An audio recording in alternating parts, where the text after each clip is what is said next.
The Battle of Mosul, fought between October 2016 and July 2017, was not merely a campaign to liberate a city. It was the culmination of years of political decay, sectarian tension, and regional conflict that allowed the Islamic State of Iraq and Syria, better known as ISIS, to rise from the ashes of the Iraq War. The withdrawal of the United States forces from Iraq in 2011 left behind a fragile state, weakened by internal divisions and systemic corruption. Prime Minister Nouri al-Maliki's government, dominated by Shiite political factions, pursued exclusionary policies that alienated Sunni Arab communities in northern and western Iraq. The disbanding of local militias, the marginalization of Sunni leaders, and the politicalization of the army created fertile ground for insurgency. ISIS, which had evolved from Al-Qaeda in Iraq under the leadership of Abu Bakr al-Baghdadi, exploited this discontent, and by 2013 the group had re-established its presence across Anbar, Nineveh, and Salahuddin provinces, while simultaneously expanding into Syria amid that country's own civil war. From its bases in Raqqa and Deir ez-Zor, ISIS launched a coordinated campaign to carve out a transitional caliphate, using propaganda and terror to project strength beyond its actual numbers. The Iraqi Security Forces, or ISF, were ill-prepared for this new threat. Despite receiving years of US training and billions in military aid, they remained plagued by inefficiency and corruption. Commanders often bought their positions, soldiers were poorly paid and frequently absent, and logistics were chaotic. So when ISIS forces advanced on Mosul in early June 2014, they encountered very little resistance. The fall of Mosul was both sudden and catastrophic. Approximately 1,500 ISIS fighters, using speed and psychological warfare, overwhelmed a garrison of over 30,000 Iraqi troops.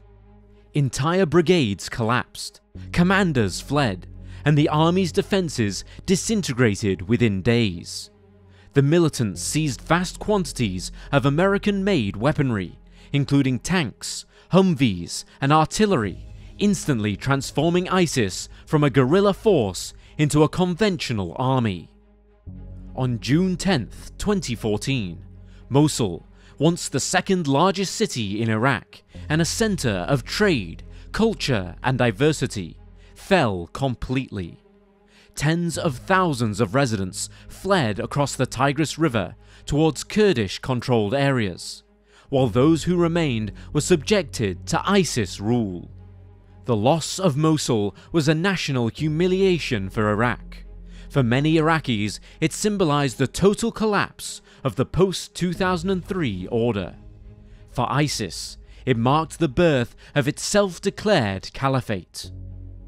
This is the story of the Battle of Mosul, Iraq's fiercest fight against ISIS.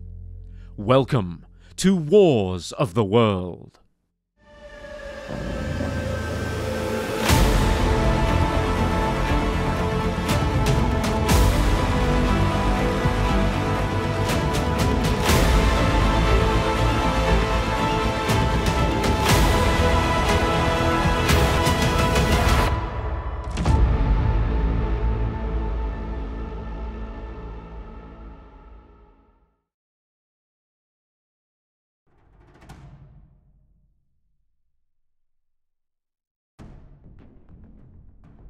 Following its capture of Mosul, ISIS declared the establishment of a caliphate on June 29, 2014, naming Abu Bakr al-Baghdadi as its caliph. From the pulpit of the Al-Nuri Mosque, Baghdadi proclaimed a global Islamic state, calling on Muslims worldwide to pledge their allegiance. The significance of this act was profound. Mosul became the ideological and administrative heart of the Caliphate, serving as both its capital in Iraq and its most valued territorial possession. Under ISIS rule, Mosul underwent a dramatic transformation. The group imposed a rigid form of governance based on its extremist interpretation of Islamic law. The Diwan al-Hizbah, ISIS religious police, enforced strict social codes. Men were required to grow beards and attend prayers, while women were compelled to wear full niqabs, and public punishments, including amputations, crucifixions, and executions, were carried out in city squares. Economically, ISIS established a self-sustaining system of taxation and exploitation. They levied zakat, or religious taxes, on businesses, and confiscated property from non-Muslims and political dissidents. The looting of artifacts from Mosul's museum, and the destruction of ancient Assyrian heritage sites, such as Nimrud, drew global outrage, but also served as propaganda, reinforcing ISIS's rejection of secular history. The group's military administration turned Mosul into a fortress. Streets were barricaded, tunnels were dug beneath neighborhoods, and weapon caches were distributed throughout the city.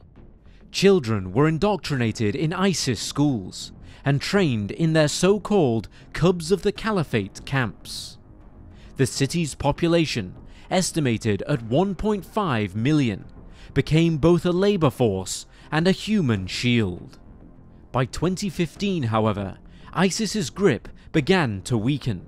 The United States reformed an international coalition under Operation Inherent Resolve, providing support to Iraqi and Kurdish forces with air power and intelligence.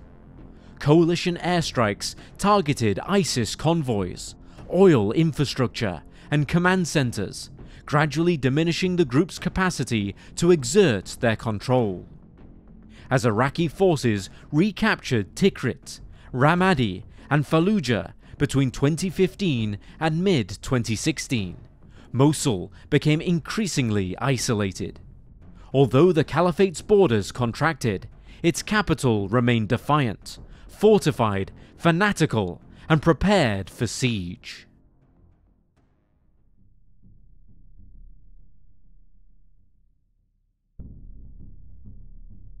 By the summer of 2016, the Iraqi government began finalizing plans to retake Mosul.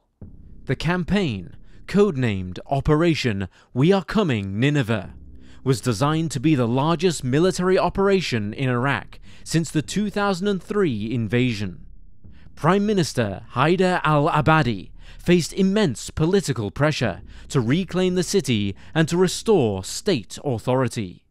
Victory in Mosul was not only a military objective, but a political necessity. The task itself, however, was formidable.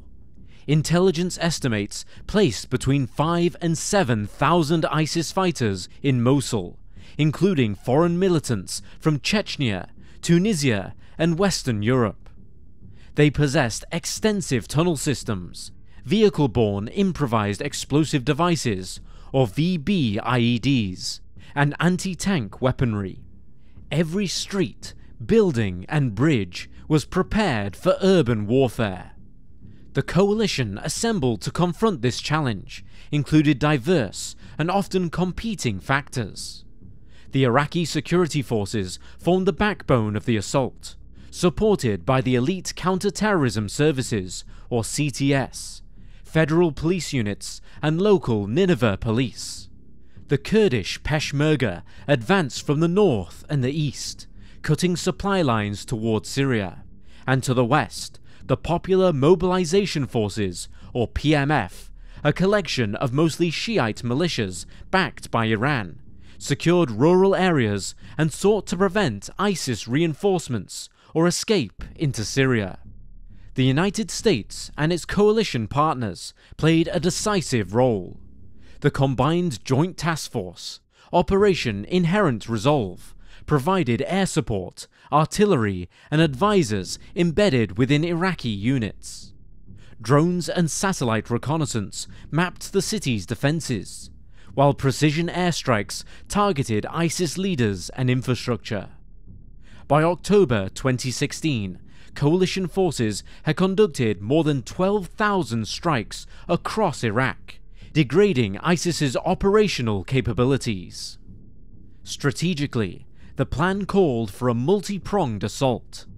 Peshmerga forces would advance towards Mosul from the northeast, while Iraqi army units pushed from the south. The CTS would penetrate the eastern districts, crossing into the heart of the city once outer defences were breached. The campaign would rely heavily on encirclement, isolating ISIS's fighters while allowing civilians to escape through humanitarian corridors. Yet even the best-laid plans faced obstacles. Mosul's dense urban environment made air power difficult to employ without endangering civilians. ISIS's use of human shields and booby traps would slow progress to a crawl. And furthermore, the coalition's political cohesion was fragile.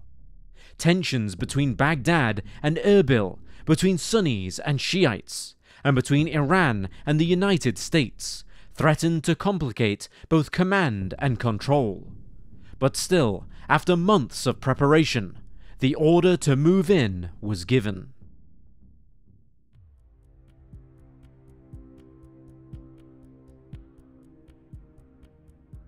At dawn on October 17, 2016, Prime Minister al-Abadi addressed the nation on television, announcing the start of the offensive. Quote, "The moment of victory has arrived. Today we declare the beginning of operations to liberate you, O people of Mosul." End quote. Within hours, artillery thundered across the Nineveh plains. Columns of Iraqi tanks, armored vehicles, and infantry advanced towards Mosul from multiple fronts, while coalition aircraft struck at ISIS positions using precision munitions. Kurdish Peshmerga forces moved swiftly through the northern villages, clearing routes towards the city and seizing the strategic town of Bashika. The early days of the offensive met moderate resistance. ISIS fighters withdrew into the city's core, avoiding open confrontation and instead relying on ambushes and suicide attacks. By late October, Iraqi forces had reached Mosul's eastern suburbs. The battle for the city itself had begun. Urban warfare in Mosul's east proved to be amongst the most intense of the conflict. The CTS led the assault through neighbourhoods like Gojali, Karama and Quds. Each advance required clearing the entire block of snipers, improvised explosive devices, and networks of tunnels. Coalition aircraft provided close air support, but progress was measured in meters rather than kilometers. Civilians were caught in the crossfire, ISIS fighters deliberately positioning themselves in homes, mosques and schools, knowing that Iraqi and coalition forces were constrained by rules of engagement. Humanitarian corridors established by the United Nations quickly became overwhelmed as tens of thousands of residents attempted to flee the city. By January 2017, after 3 months of relentless combat, Iraqi forces had secured the eastern half of the city. It was a hard-fought victory that demonstrated both the resilience of the Iraqi troops and the determination of ISIS to fight to the last. Yet the western bank of the Tigris River still lay ahead, densely populated, heavily fortified, and poised to exact an even higher toll.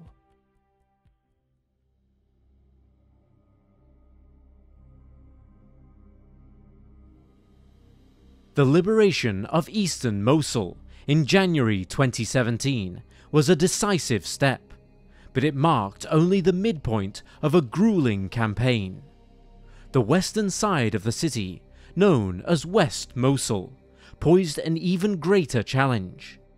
Unlike the wider boulevards and newer infrastructure of the east, the west was a labyrinth of narrow alleys, dense housing, and historical quarters, terrain that neutralized the Iraqi army's advantage in armor and mobility. Assessments of intelligence estimated that between 2,500 and 3,000 ISIS fighters remained entrenched in the west, many of them the group's most battle-hardened veterans. Among them were hundreds of foreign fighters who had vowed to die in Mosul rather than surrender. The western bank also contained the Old City, where landmarks such as the Al-Nuri Mosque and the Al-Habda minaret had become symbols of the Caliphate. Planning for the western assault took several weeks. Iraqi commanders, supported by US and coalition advisors, began to begin the new offensive in mid-February 2017. Engineers constructed temporary bridges across the Tigris to facilitate the movement of troops and supplies, while coalition aircraft intensified airstrikes on ISIS's defensive positions. On February 19, 2017, Prime Minister Haider al-Abadi formally announced the start of the battle for western Mosul. The operation opened with a coordinated push from the south and the west, spearheaded by the Federal Police and Rapid Response Division. Within days, they captured the Mosul airport, a strategic victory that provided a staging ground for further assaults. Nearby, the sprawling Ghazlani military base was also secured after intense fighting. Progress, however, was immediately met with fierce resistance. ISIS employed a sophisticated system of defenses. Streets were barricaded with burnt-out vehicles and rubble. Tunnels allowed fighters to appear unexpectedly behind advancing troops. Snipers and suicide bombers targeted any movement. As Iraqi forces pushed deeper, the fighting grew more chaotic and destructive. The Western offensive soon became synonymous with attrition. Every block had to be cleared individually. Soldiers frequently advanced without heavy armor, relying on infantry tactics and drone reconnaissance. Coalition air support was indispensable, but constrained by the proximity of civilians. The West Bank of Mosul was still home to nearly 500,000 people, most of whom were trapped inside their homes, too frightened to flee or unable to cross the front lines.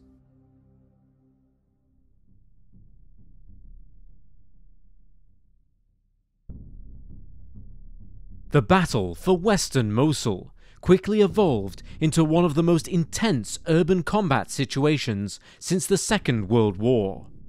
The Iraqi Counter-Terrorism Service took the lead once again, advancing through districts such as Al-Mamun, Al-Tayaran, and Al-Jadida, each advance being met with ambushes, sniper fire, and suicide attacks.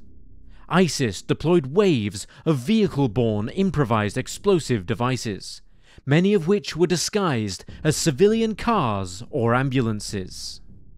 The complexity of the battlefield was further complicated by the civilian population.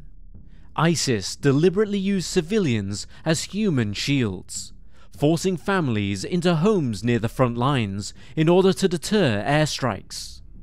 Many residents were prevented from fleeing, and those who did attempt to escape faced the risk of execution. The United Nations and humanitarian organizations warned that western Mosul risked becoming a graveyard for civilians. By March 2017, the battle had entered its bloodiest phase. Airstrikes intensified as coalition forces sought to break ISIS resistance. Precision targeting proved challenging in the dense urban environment, leading to several catastrophic incidents that underscored the tragic human cost. On March 17, 2017, an airstrike in the Al-Jadida district triggered a massive explosion, reportedly setting off ISIS munitions hidden in a nearby building. More than 200 civilians were killed, marking one of the deadliest single incidents of the war. But despite the mounting casualties, Iraqi forces continued their advance. The federal police took control of the government complex and the area surrounding the Grand Mosque, while the CTS pushed northward towards the Old City. By late April, ISIS's territory had been reduced to a dwindling pocket along the Tigris River. The humanitarian toll was simply staggering.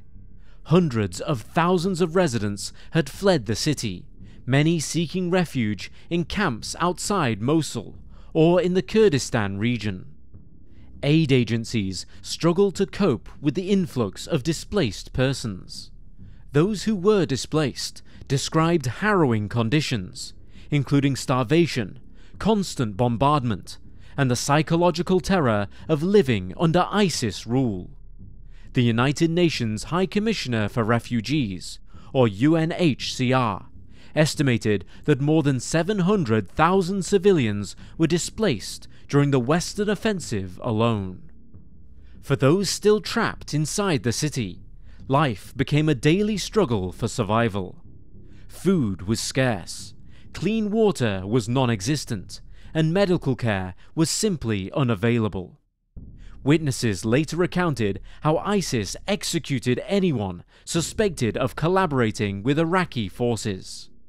Bodies lay uncollected in the streets as the fighting raged on overhead.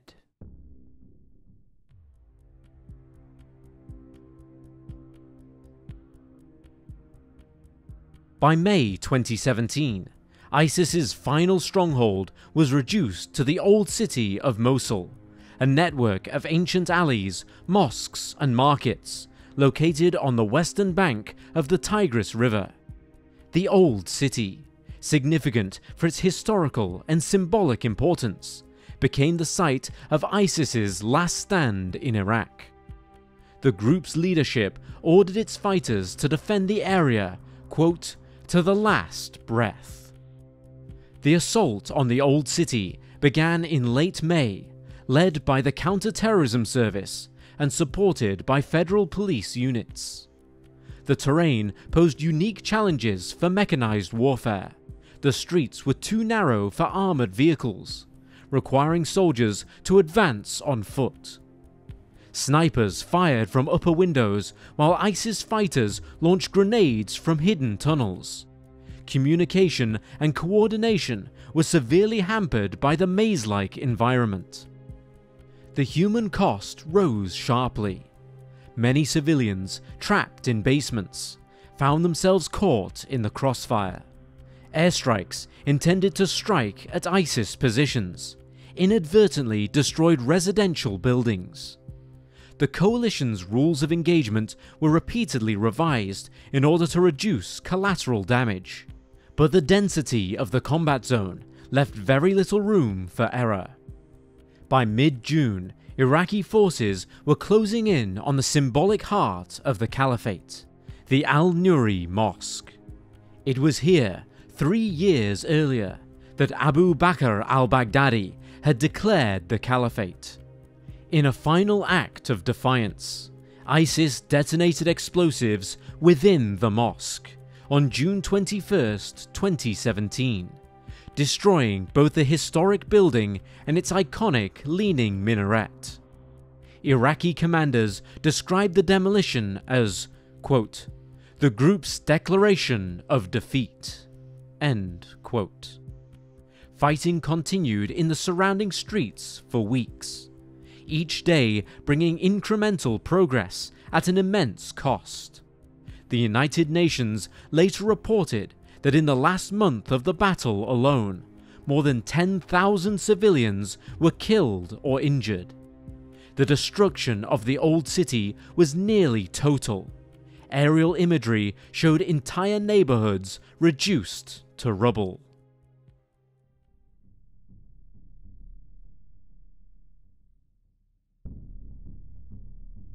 On June 9, 2017, after 9 months of relentless combat, Prime Minister Haider al-Abadi arrived in Mosul and declared victory. The following day, he announced the city's full liberation, proclaiming, quote, "the end and the failure of the false state of ISIS." End quote. This announcement marks the collapse of ISIS's territorial control in Iraq. What remained of the group's leadership had fled into the deserts of Anbar or crossed into Syria. However, the battle had left Mosul devastated. The cost of victory was measured not only in human lives, but also in the near-total destruction of one of Iraq's oldest cities.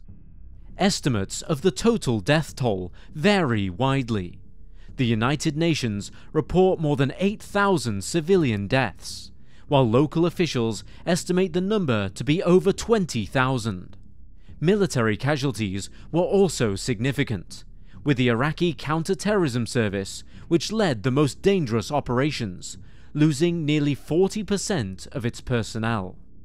The material damage was also equally severe. Satellite assessments conducted by UN Habitat in late 2017 reveal that approximately 40,000 buildings were destroyed or damaged, particularly in western Mosul. Bridges across the Tigris River were demolished, the electrical grid was devastated, and water systems were contaminated. Hospitals, schools, and markets lay in ruins. The humanitarian aftermath was undoubtedly overwhelming. Nearly 1 million people had been displaced during the campaign, many of whom had no homes left to return to. Refugee camps around Mosul and Erbil became semi-permanent settlements. Diseases spread rapidly in overcrowded conditions, and resources for reconstruction were scarce. For months after the battle, bodies continued to be recovered from the rubble. The stench of decomposition filled the air in parts of the old city. Demining operations began almost immediately, as thousands of unexploded ordnance and booby traps posed lethal threats to returning residents. Reconstruction agencies described Mosul as, quote, "one of the most contaminated urban environments on Earth." End quote.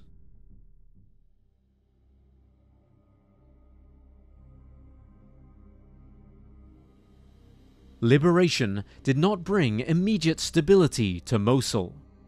In the months following the declaration of victory, the city faced the daunting challenge of rebuilding amidst political fragmentation and economic strain. The central government in Baghdad struggled to coordinate recovery efforts among competing local entities, including tribal groups, Kurdish authorities, and Shiite militias. To address these challenges, the United Nations Development Programme, or UNDP, launched the Funding Facility for Stabilization, an initiative aimed at restoring essential services such as electricity, water, and healthcare. And by 2020, the program had supported the rehabilitation of thousands of homes, over 60 schools, and multiple hospitals. However, full reconstruction was projected to take decades. Reconciliation also proved to be a significant challenge. Many residents accused returning security forces and militias of sectarian biases and abuse during the campaign. Former ISIS collaborators, or those merely suspected of sympathy towards the group, were often detained or ostracized. The diverse social fabric of Mosul, once home to Arabs, Kurds, Turkmen, and Christians, had been severely damaged. International donors pledged billions in aid at conferences in Kuwait and elsewhere. However, bureaucratic delays and corruption has hindered progress. By 2019, much of western Mosul remained in ruins, with thousands of families still living in temporary shelters with limited employment opportunities. But despite these challenges, signs of recovery has slowly emerged. The University of Mosul has been reopened, offering classes in partially restored buildings. The reconstruction of the Al-Nuri Mosque began under UNESCO's Revive the Spirit of Mosul initiative, funded by the United Arab Emirates. Civil society groups, artists, and volunteers initiated projects to restore the city's cultural identity and to heal the psychological wounds. However, security has remained fragile. Although ISIS had lost its territorial base, remnants of the group persisted in rural areas, conducting sporadic attacks. The battle for Mosul had destroyed the Caliphate, but it had not eradicated the underlying conditions that had given rise to it: sectarian division, economic disparity, and ultimately weak governance.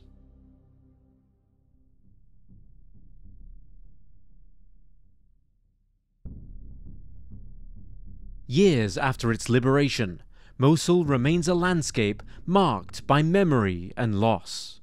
The scars of battle are evident not only in its shattered infrastructure, but also in the collective psyche of its people. Survivors recount tales of endurance, betrayal, and unimaginable suffering. Demographically, the city has changed significantly. Many minority communities, including Christians and Yazidis, have not returned, altering Mosul's once diverse character. Economic recovery has also been uneven, and unemployment remains high. But nevertheless, local initiatives have begun to rebuild civic life. Youth groups organize cultural festivals, artists paint murals over the ruins, and former soldiers participate in reconciliation programs. While international attention has waned, Mosul endures as a symbol of both tragedy and resilience. For Iraq, the city's liberation reaffirmed national sovereignty. For the global coalition, it marked the culmination of a costly but necessary campaign. For historians and strategists, it serves as a case study in modern warfare, where politics, religion, technology, and human suffering converge. The Battle of Mosul reshaped Iraq's modern identity. It was the fiercest fight in the country's recent history, waged not just for territory, but for the future of the Iraqi state. In its aftermath, Mosul stands as a reminder that victory in war is merely the beginning of peace, and that the true struggle lies in the reconstruction of cities, nations, and trust among their people. The casualties reflect the intensity of the conflict, with approximately 1,200 ISF personnel being killed and over 8,000 wounded, while estimates of ISIS combatant deaths range from 6,000 to 9,000. Civilian losses were significantly higher than initially reported, largely due to the brutal nature of the fighting.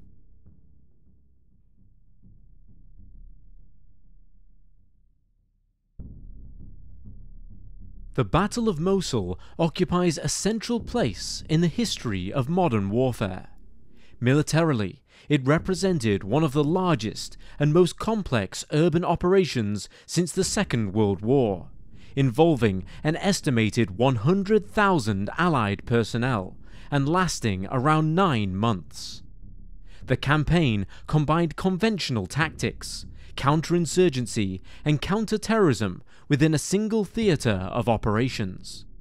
Analysts have identified several key lessons.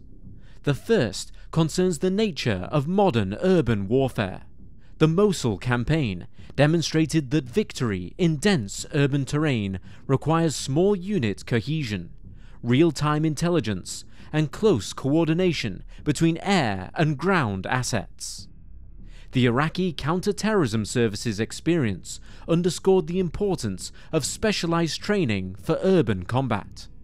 Second, the battle revealed the limitations of precision air power in populated environments. Despite technological advances, minimizing civilian casualties proved extraordinarily difficult. The humanitarian cost of the campaign reignited debates about proportionality and ethics in contemporary warfare. Third, Mosul illustrated the interplay between military victory and political stability. The liberation of territory did not automatically produce governance or reconciliation. The post-battle phase required as much strategic attention as the combat itself, a lesson that continues to inform doctrine for counter-insurgency.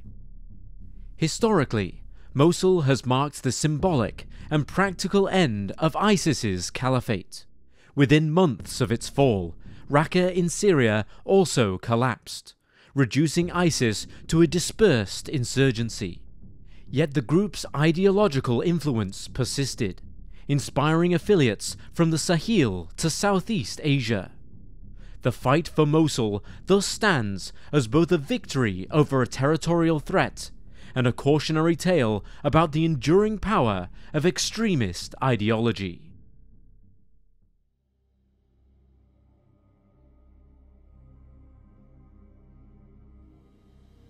Eight years after its liberation, Mosul is both rebuilt and marked by its past. Markets have reopened, the sounds of reconstruction fill the air, and children are once again attending school amid the remnants of their neighborhoods. The city is showing signs of renewed life, though much work still remains. Efforts are underway to rebuild its historic old city, with international organizations like UNESCO focusing on cultural heritage, education, and strengthening community spirit. Reconstruction initiatives include the restoration of significant religious sites, such as the Al-Habda minaret in the Great Mosque of Al-Nuri and other various churches. However, the memory of the battle endures as a cautionary tale about governance, ideology, and resilience. Strategically, the campaign marked a definitive military defeat for ISIS's territorial ambitions. Politically, it revealed the fragility of states emerging from prolonged intervention and civil strife. Sociologically, it highlighted the remarkable capacity of ordinary citizens to survive, adapt, and rebuild. For historians, the Battle of Mosul will be remembered alongside the likes of Stalingrad, Hue, and Grozny in the study of urban warfare, events in which the city itself became both a prize and participant. For Iraq, it represents the fiercest struggle of a generation, fought not only for land, but for the reclamation of national identity from chaos. When the minaret of the Al-Nuri Mosque rises again over the western bank of the Tigris, it will symbolize more than just reconstruction. It will represent the resilience of a people who endured the collapse of civilization and refused to vanish beneath its ruins. The Battle of Mosul closed one of the darkest chapters in Iraq's modern history, but also opened another, the long and difficult endeavor of rebuilding a pluralistic, stable, and self-reliant state.